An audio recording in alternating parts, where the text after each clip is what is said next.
स्वयंसेवी संस्थाएं महासंघ द्वारा सरकार में एनजीओ की सहभागिता पर व्याख्यान। 31 अक्टूबर सरदार वल्लभ भाई पटेल की जयंती राष्ट्रीय एकता दिवस के रूप में मनाते हुए स्वयंसेवी संस्थाएं महासंघ मध्य प्रदेश द्वारा सरकार में एनजीओ की सहभागिता विषय पर व्याख्यान माला में एनजीओ की सहभागी संगोष्ठी स्वयंसेवी संस्थाओं के मार्गदर्शन हेतु हिंदी भवन में आयोजित किया गया। पूर्व आईपीएस अरुण गुर्टू ने कहा कि एनजीओ को सरकार पर निर्भर न रहते हुए अपनी पहचान सामाजिक कार्यों से बनाए। सरकार के कार्यों को जन जन तक पहुंचाने में एनजीओ की अहम भूमिका होती है। भोपाल से अमजीत सरवर की रिपोर्ट।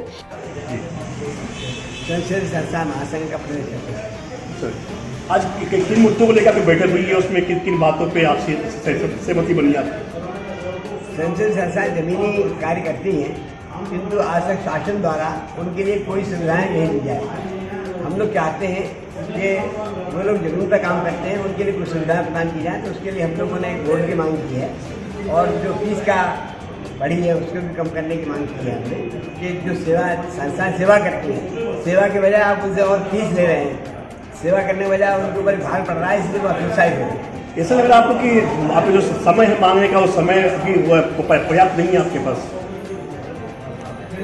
एनजीओ परमानेंट होती है नहीं, जो आप मांग कर रहे हैं, जिस समय मांग कर रहे हैं वो समय शायद सही नहीं है अभी। लेकिन एनजीओ स्थायी होती है, उनको परमानेंट स्थायी रूप से काम करते रहना है। तो आज नहीं मंजूर होंगे, मांग कर मंजूर होगी। कोई आवश्यक नहीं कि हम आज ही सप्ताह में जाना है, सप्ताह में थोड़ी जाना है। हम लोग को तो काम करना है, आज भी करना है और कल भी करते रहेंगे। सत्ता हमसे है, हम सत्ता से नहीं। मैं राजेश यादव, स्वयंसेवी महासंघ मध्य प्रदेश के कोर सदस्य हूँ।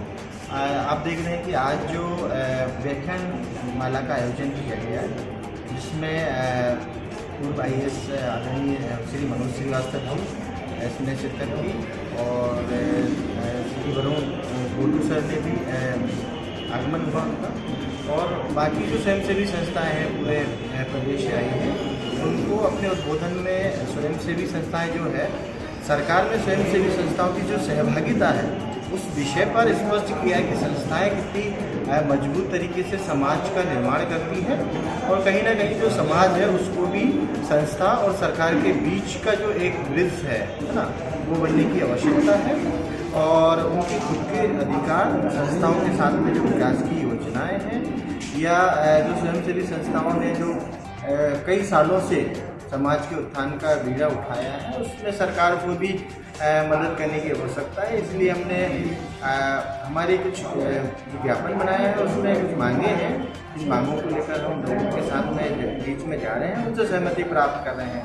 हमारी जो मुख्य मांग है वो स्वयंसेवी संस्थाओं के कल्याण बोर्ड की स्थापना, और जो सरकार ने जो फीस वृद्धि की है, जो विलम्ब शुल्क रहा है, उसको कम किया है। धन्यवाद। मैं राजेश यादव, स्वयंसेवी महासंघ मध्य प्रदेश के कोर सदस्य हूँ। आप देख रहे हैं कि आज जो व्याख्यान माला का आयोजन किया गया है, जिसमें पूर्व आईएएस आदरणीय श्री मनोज श्रीवास्तव जी इसने शिरकत की और श्री वरुण गुर्टू सर ने भी आगमन हुआ उनका, और बाकी जो स्वयंसेवी संस्थाएं हैं पूरे प्रदेश से आई हैं, उनको अपने उद्बोधन में स्वयंसेवी संस्थाएं जो है सरकार में स्वयंसेवी संस्थाओं की जो सहभागिता है उस विषय पर स्पष्ट किया है कि संस्थाएं कितनी मजबूत तरीके से समाज का निर्माण करती हैं, और कहीं ना कहीं जो समाज है उसको भी संस्था और सरकार के बीच का जो एक ब्रिज है ना, वो बनने की आवश्यकता है। और उनके खुद के अधिकार, संस्थाओं के साथ में जो विकास की योजनाएं हैं, या जो स्वयंसेवी संस्थाओं ने जो कई सालों से समाज के उत्थान का बीड़ा उठाया है, उसमें सरकार को भी मदद करने की आवश्यकता है। इसलिए हमने हमारे कुछ विज्ञापन बनाया है, उसमें कुछ मांगे हैं। इन मांगों को लेकर हम लोगों के साथ में बीच में जा रहे हैं, उनसे सहमति प्राप्त कर रहे हैं। हमारी जो मुख्य मांग है वो स्वयंसेवी संस्थाओं के कल्याण बोर्ड की स्थापना, और जो सरकार ने जो फीस वृद्धि की है, जो विलम्ब शुल्क रहा है, उसको